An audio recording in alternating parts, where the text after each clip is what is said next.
Philippines and good day over the world. This is Kuya SMB Vlog. Bago natin pagpatuloy ng ating pag-uusapan, please don't forget to subscribe this YouTube channel, Kuya SMB Vlog. Ngayon mga kadas Frankie, bago natin ituloy-tuloy, humingi pa ako ng pamahin sa aking background dahil nandito pa ako sa ibang lugar. Okay? So ating pag-uusapan po doon po na gumagawa si Daddy Frankie ng paraan para hindi makita niya si Ansing at hindi sila makita ni Ansing punto por punto mga ka-idol.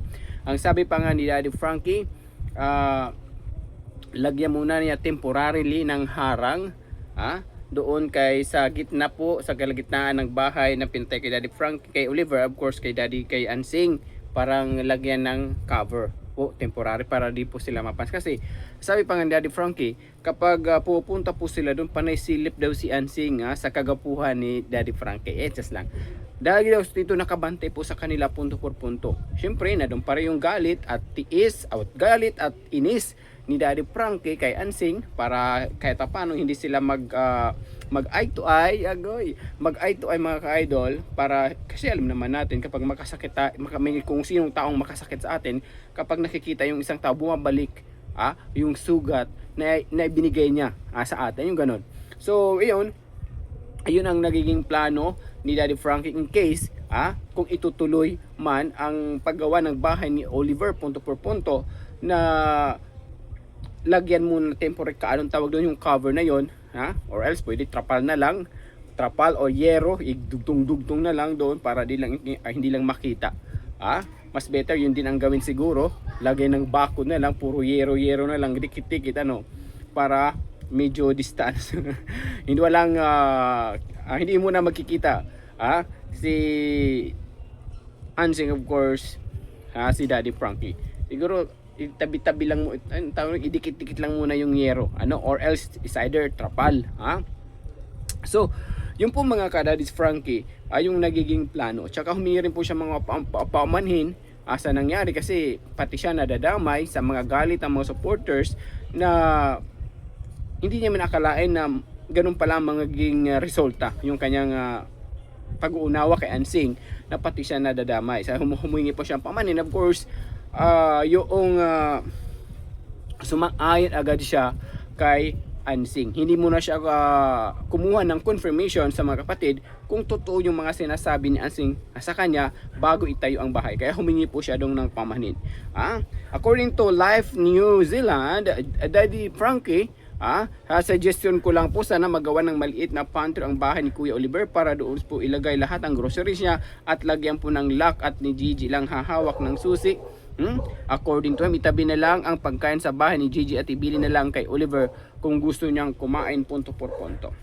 So okay, may point din naman si Sir Life News New Zealand. Humingi pa ako ng pamanin kung medyo nga yung ating maingay aso, sometimes busa, kasi iba ang location po natin ngayon. Okay?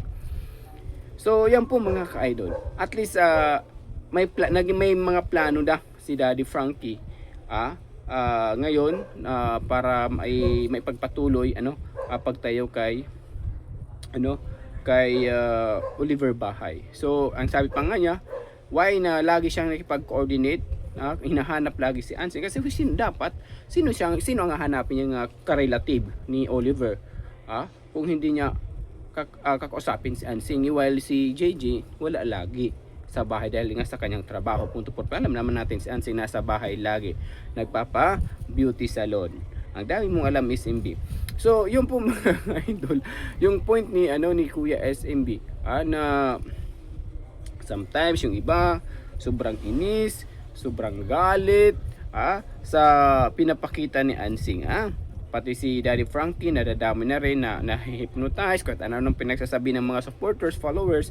Sana maunawaan niyo po si Daddy Frankie, kasi ginagawa lang ni Daddy Frankie yung kanyang rules, yung kanyang papel kung paano maibalanse ang sitwasyon between the dancing and of course kay Oliver. Lalo nangyari na Daddy Frankie could not expect na ganun mangyari, kasi naniwala siya agad kay Ansing sa mga yung mga paliwanag na mapagbigani kung sino man. So of course, according to Ernest Pamor, God bless you Daddy Frankie, Kuya SMB. Walang mga gamot ang sakit ansing, kaya kahit anong gawin mo, wala kang magawa. So yun po mga ka-idol, yung inaano po ng karamihan po mga ka-idol. Grabe na po yung gigil nila kay Ansing. Of course, wag mo nang igaya sa bahay ni Nida yung kay Oliver. Wag nang pinturahan at itiles. So at ang sobrang materialis ay kunin mo sa kay mo Frankie, dahil magagamit po yan sa mga gusto. Anyway, sa opinion ni Ma'am Corazon about sa pagtayo ng bahay, siguro sa akin kung anong magiging resulta ng kung anong what we call this, yung nagawa na bahay kay Nida, kung anong natapos, anong makulay, siguro ganun din pero ibang style. Kahit pa paano may full accomplishment yung paggawa ng bike. And fair naman po yung para kay Oliver. So may plano din si Daddy Frankie na instead kung hindi magsang-ayon yung magkakapatid ay lagyan na lang sa bahay kubo, buo na, tapos idikit lang doon kay Oliver. Yun ang plano kapag hindi po unawaan ang magkakapatid. Okay, ito yung kaway na gagawa ng kasulatan para doon magbabasihan na kung ang lahat ba ay approve na ipagpatuloy ang bahay ni Oliver punto por punto. And of course, may Lonmar channel. Mabait si Kuya JJ, para ngayon lang mabait si Nanay Ansing kasi may mga blessing pa si Oliver. So ganun po yung mga ka-idol. So sana maunawaan natin why na sometimes si Ansing medyo nawala din sa sarili dahil sa pangailangan din ng kanyang mga anak, kasi lagi naman natin maobserbahan na Ansing priority ang kanyang mga anak, pati ang kanyang sweetheart lover na si sinong pangalan? SMB, just yung kanyang pangalan ng kanyang asawa. I don't know kung sinong pangalan po ni tatay. Okay, so ako naunawaan ko si Ansing sa kanyang sitwasyon, sa kanyang puder.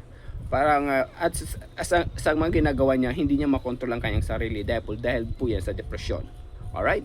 And according naman to Bernadette Robles, tamo po ang ginagawa ni Daddy Frankie. Sobra talaga ang pag-ugali ni Ansing. Di maganda, ikaw pa ang pinagsasabihan ng dada ka ng dada. Di nahihiya sa mga sinasabi malis. Di ba yung mga ganun? Kasi hindi nga niya alam. Hindi niya kontrol sa sarili. Kapag lalo kung pag magalit si kapag nagalit si Ansing, hindi niya kontrol sa sarili niya. Okay lang, bira da. Ura-ura da. Kapag makapagsalita, bitiw-bitiw yan. Kaya tingnan yung asawa ni Ansing, stress na stress din. Di ba? Mabuti may ganong asawa na nakakaunawa. Ganun lang term kasi alam mo SB, Tagalog ng SB. Nakakaunawa sa ugali ni Ansing. Kung ibang asawa na, kung iniwan na si Ansing na malam kahit maraming anak yan, kapag hindi na kung ganun laging ugali. Kaya lang swerte ni Ansing dahil nakakita siya ng asawang babae katulad kay SMB na malaom-laom. SMB lagi mo sinising sa sarili mo. Ayan, yun na. So ganun po mga ka-idol yung point ni Kuya Esme. Swerte ni Ansing kasi kung ibang lalaki yan, iniwan na si Ansing sa ere, baka maghanap pa ng ibang Ansing 2. Baka ibang babae, maghanap ng ibang babae ka nga. So ayun po mga ka-idol, again ulitin ko po, sila pa rin gumagawa ng paraan. Kahit pa paano, first step niyang gagawin is gagawa ng kasulatan o agreement, papirmahan lahat ng mga siblings, and of course pirmahan para kung okay na lahat, ilalagyan ng bakod sa gitna para itong mataas na bakod kako, mas mataas pa sa bahay ni Oliver. Yung yero na 12 piece ipatayo yan, idikit-dikit, ora makita pa ni Ansing, makasili pa sa Ansing. Nandiyan po kaya sa aking sweetheart lover na si Daddy Frankie na malaom-laom, di ba? Ganun lang po. Kahit pa paano, hindi masilayan ni Ansing ang kagapuhan ni kagapuhan ni Daddy Frankie.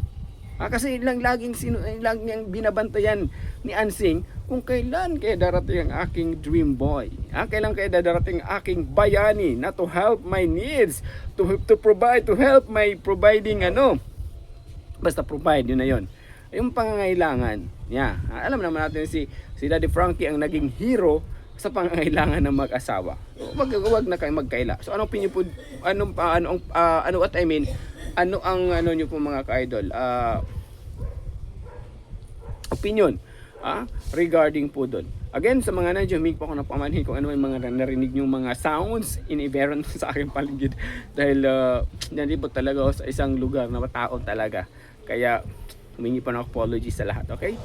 And of course, Miguel Love shoutout din sa mga nandyan, Kuya Miguel Love, Daddy Kuya SMB Vlog, maraming salamat sa pagsuporta kay Daddy Frankie. And of course, sa Purisima Avelia, tama po, Kuya SMB, lagyan ng bakod talaga ng buhay ni Kuya Oliver. Totoo po, siguro mas lagyan na lang kasi yun din ang plano din ni Daddy Frankie, mga ka-idol, na lagyan na lang siguro ng bakod yung hangganan, para kahit paano medyo dumistansya si Oliver kay Ansing, na hindi lagi mag-eye twice si Ansing tsaka si Oliver. Nandiyan na naman si Ate Ansing, yung ganun. At least maiisip din ni Oliver na malayo sila sa dahil sa bakod kasi hindi nakikita si Ansing. Pag ganun, yero, hindi si Ansing. Kasi however, kung walang yero ako, pag si Ansing, makikita direct to the point So ayun po, and then Miguel Love shoutout na Melanie Boca. Oh haha, masaya stress ko sa iyo Kuya SMB na malaom-laom. And of course, Rotay, thank you Ay, kung mga bagong pasok doon, pag ito subscribe sa YouTube channel Kuya SMB Vlog. Again, ulitin ko po, humihingi po ako ng pamani sa mga nakakarinig kayong any sounds sa aking premiere ngayon dahil po nandito pa ako sa isang lugar na matao po. Okay? So, ayan po, and of course, Rosma Presisto. Again, Rose Presisto, wow, ang bait ni Kuya SMB. Salamat and of course, sa Team Daddy, na pagpatuloy, pagsusuporta, sa pag-aalaga, na laging tinataguyin lang ang ikakatulong at makatulong sa ibang tao. Alright? And of course, we present our Linda Apinan. Ay, magandang gabi ko po Kuya SMB. Ingat po kayo lagi. Talagang nakakawala ko pa yung stress. Nakakainis lang po talaga si Ansing. Hindi ko makontrol sarili kung nandito lang daw sa kanyang harap. Ayan parang masasapak na niya siguro. Wag naman sapakin si Ansing ko. Maawa naman kayo kay Ansing. Ang problema kay Ansing, attitude, hindi ang hitsura. Maawa kayo sa hitsura. Doon kayo magalit sa ugali. Kasi magkaiba yung ugali tsaka hitsura. SMB, magkadikit kasi yun No. Ako, sampun masama ugali ko. Yung mukha ko rin ba magiging masama? Yung ganun. Kahit masama ang itsura ni Ansing, di ba, nagiging masama ang ugali niya. Huwag natin, unawaan na lang natin. Kasi ganun talagang pinagmulat ng kanya. Yun ang binigay ng kanyang asawa.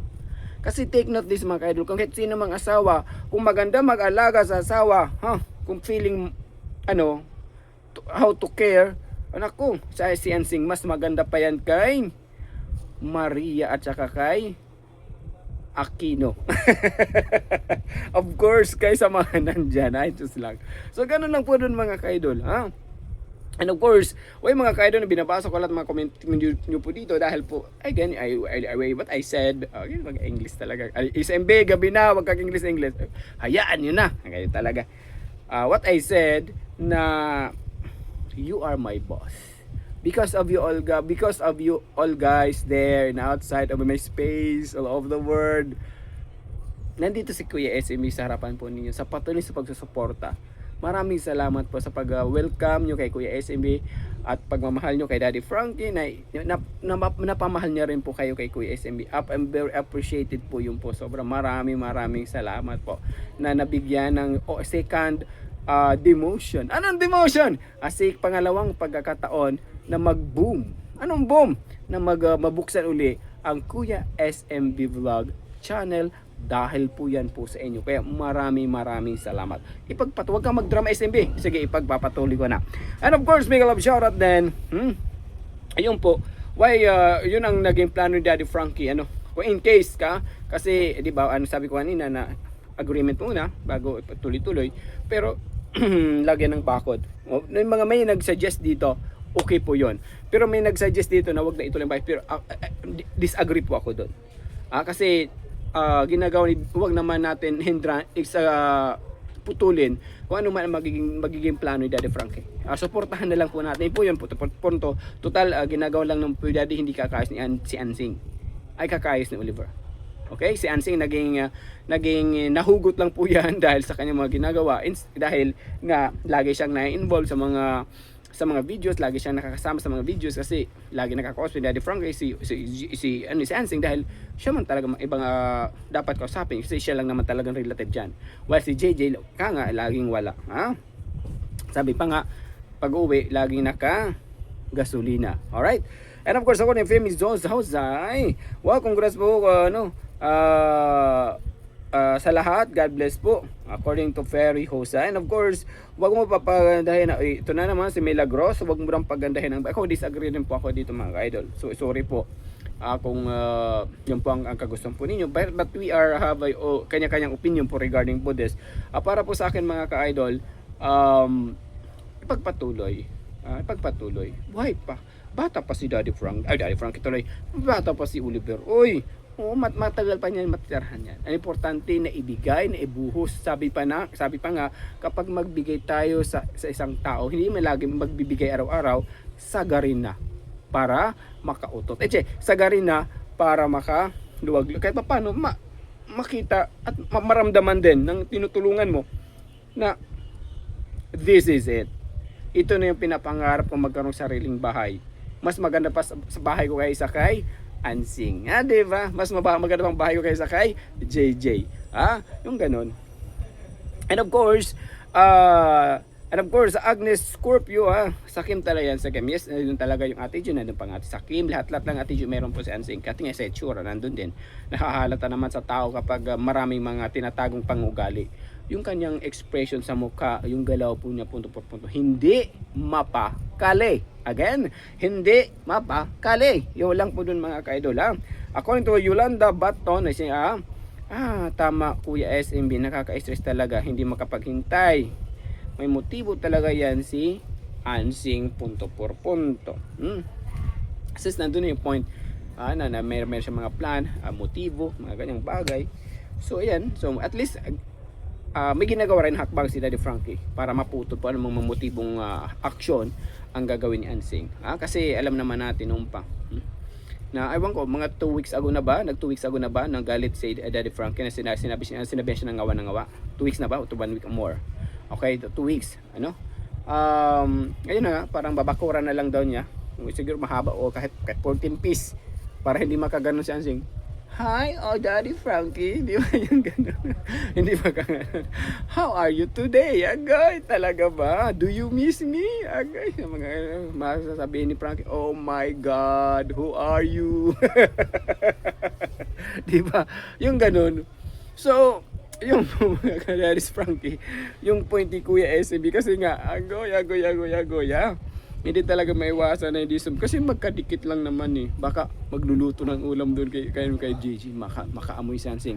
Nako, ilong pala man ni Ansing talaga. Malam. Nako, ang sarap naman ang ulam nila. Paano ako nito makahingi? Nakaba ako ng bahay namin ni Oliver. Na talaga. So, malaking tulong talaga mga ka-idol yung bakod. Agree po ako, big jig pa ako dyan. Agree na malawom-lawom na lagyan ng bakod ang gitna sa kagitnaan ni between EJJ and Ansing po. Lagyan po talaga ng bakod na malaom-laom. Bakit may laom? Ang importante, nandun yung laom.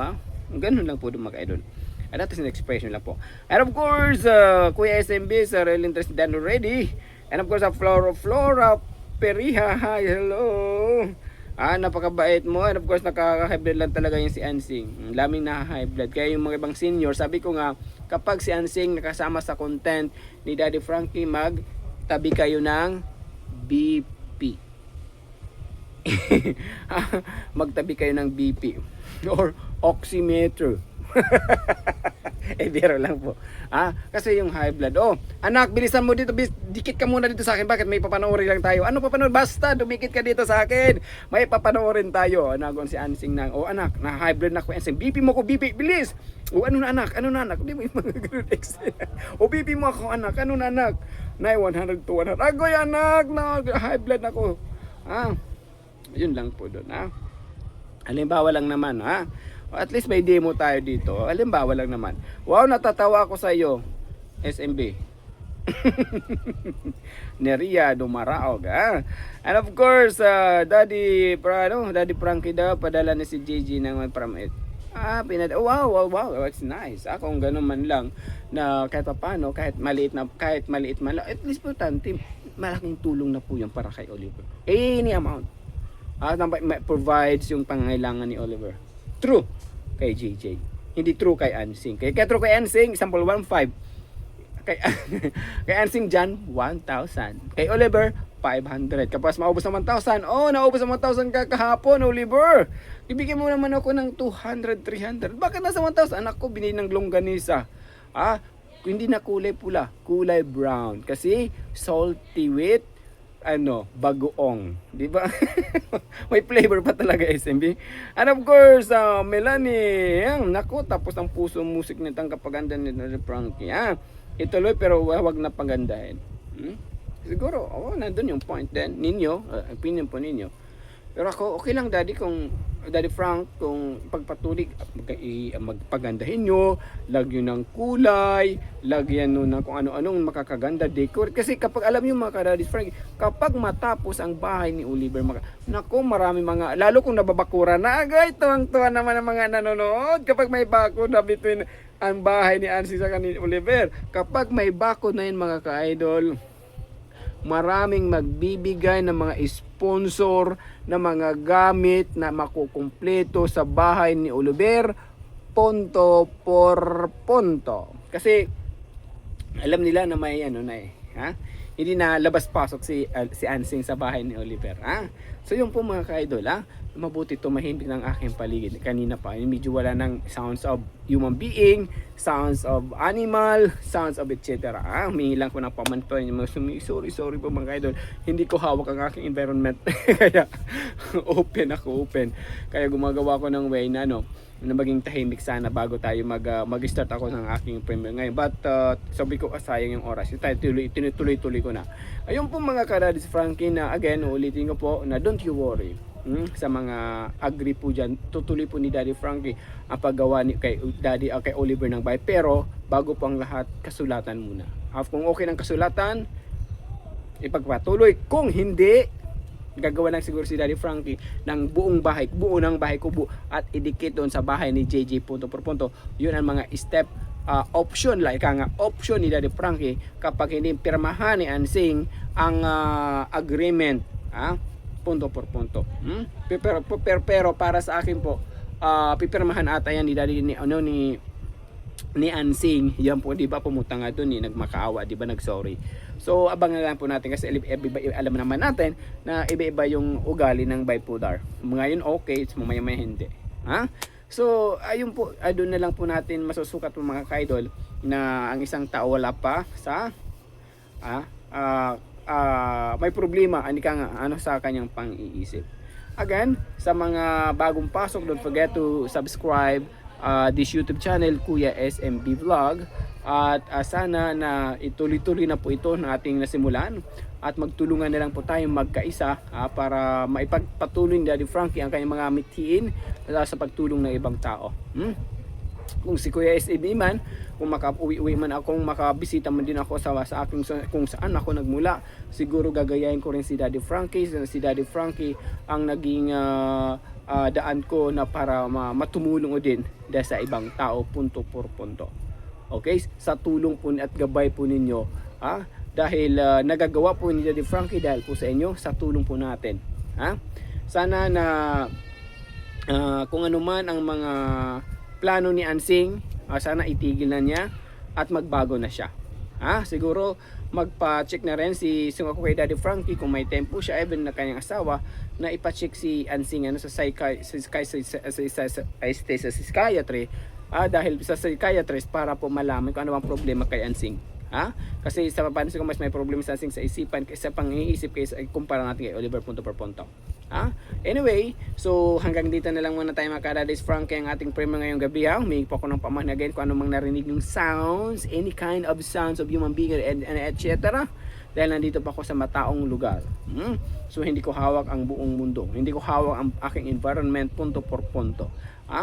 And then don't forget also to follow and share then and to watch the video of Daddy Frankie and to follow din sa hindi naka-follow kay Daddy Frankie, and of course don't forget also kay Kuya SMB.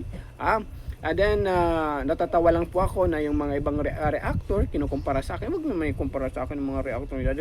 Please, kasi may kanya-kanya po kaming way paano po namin i-deliver. Sa akin kasi mga Kadalis Frank, hinahaluan ko kasi ng mga etos kahit paano hindi kayo dyan moody. Hindi kayo dyan, gusto ko mapangiti man lang kayo kahit saglit man lang yung ganung ngiti. Di ba? Kahit paano maging maganang yung loob. Kahit stress man kayo sa trabaho, kahit stress kayo sa pamilya, stress man kayo sa iyong mga uyab-uyab, sa mga partner or karelasyon, at least napapangiti man lang kayo kapag pumasok kayo sa social media sa tulong ni Kuya SMB na malaom-laom na. Sana yung hindi po nakakaintindi what I mean malaom-laom. Mga waray makakaunawa, ba't hindi waray hindi makakaunawa. Okay? Ang malaom-laom is hopeful. Yung bisa hopeful, hopeful. Hindi ko alam kung how to pronounce the hopeful and hopeful. Siguro hopeful na lang So yung po mga kaidol na ibig sabihin ng malaom-laom in English language. English language talaga SMB. Anyway, hanggang dito maraming kuda ka SMB. Hanggang dito na lang guys sa mga bagong paso. Please don't forget to subscribe to YouTube channel Kuya SMB Vlog para mabigyan ng hustisya. Hindi krimen hustisya and point notification bell para lagi updated sa ating bagong upload. Again, this is Kuya SMB. Para vision Kuya SMB magkaisa magtulungan para maging solid pulido ang Kadalis Frank community sa tulong po ninyo basta nasa katwiran ipaglaban mo. Again, this is Kuya SMB para siguro punto pack na pack and full na full. Have a good day everyone. Ingat ka, bless, mabuhay po kayong lahat. Love you all.